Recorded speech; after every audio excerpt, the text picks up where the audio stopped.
There was once a young man named Karan. Every morning, Karan woke up before the sun. He walked to the busy market where sellers shouted, donkeys carried loads, and carts rolled across the street. Karan was not a shop owner, he was only a helper. He carried heavy sacks of rice and wheat for merchants. His back hurt, his hands were rough, but he worked hard. At the end of the day, the merchants gave him just a few coins. By night, those coins were almost gone. Inside his small hut, Karan counted again and again. One coin and two coins, that was all. He looked at the flickering lamp and whispered, "Why is my life always empty? I worked so hard, yet my hands are always bare." One evening, tired and hopeless, Karan walked to the river.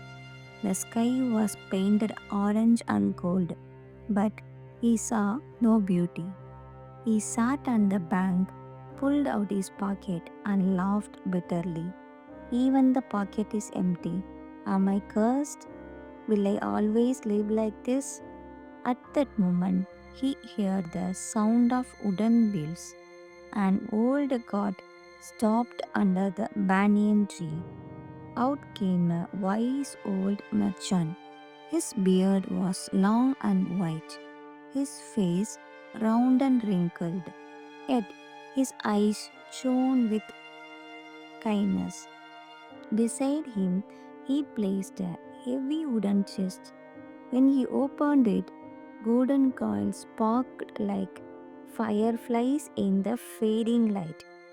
Karan's eyes grew wide. His heart beat faster. Gold, so much gold.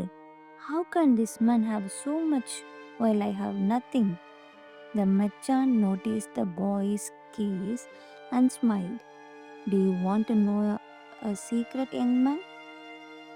Karan jumped to his feet. Yes, please tell me, why does money run from me and stay with you? The old man lifted one coin in his palm. Look at this coin. People think money is everything, but money is only like a bird. If you run after it, it will fly away.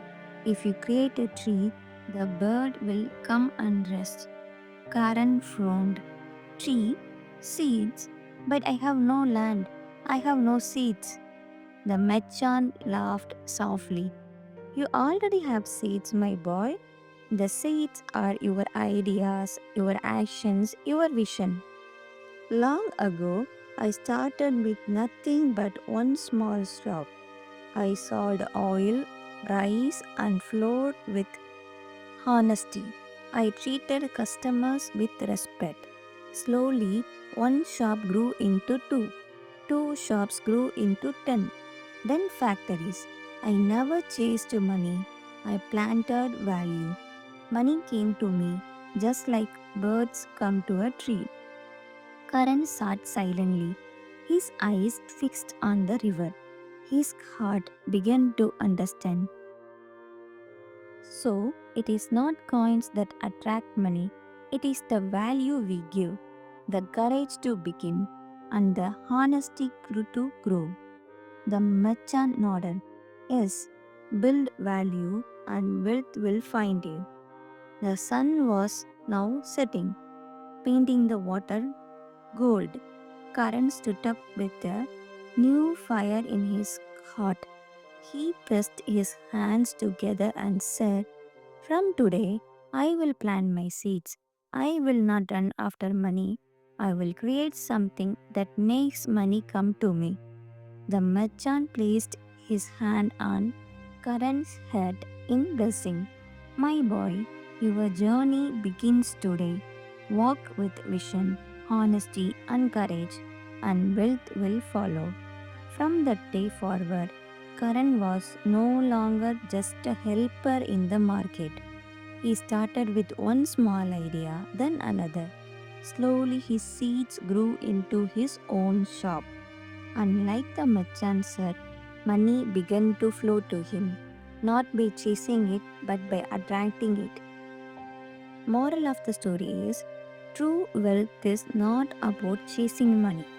It is about vision, honesty, courage, and creating value. When you give these to the world, money will come to you like a bird that chooses to stay. Vocabulary time. Shall we see some useful words from today's story? Let's learn together. Vision, the ability to see a better future. Example, Ambani had a big vision to create a business empire. Honesty, telling the truth, not cheating. People trust a shopkeeper who knows honesty. Courage, being brave even when life is difficult. Example, it takes courage to start a new business. Value means something useful or important you give to others. Example, a teacher gives value by sharing knowledge. Thank you for listening. See you in the next story. Bye.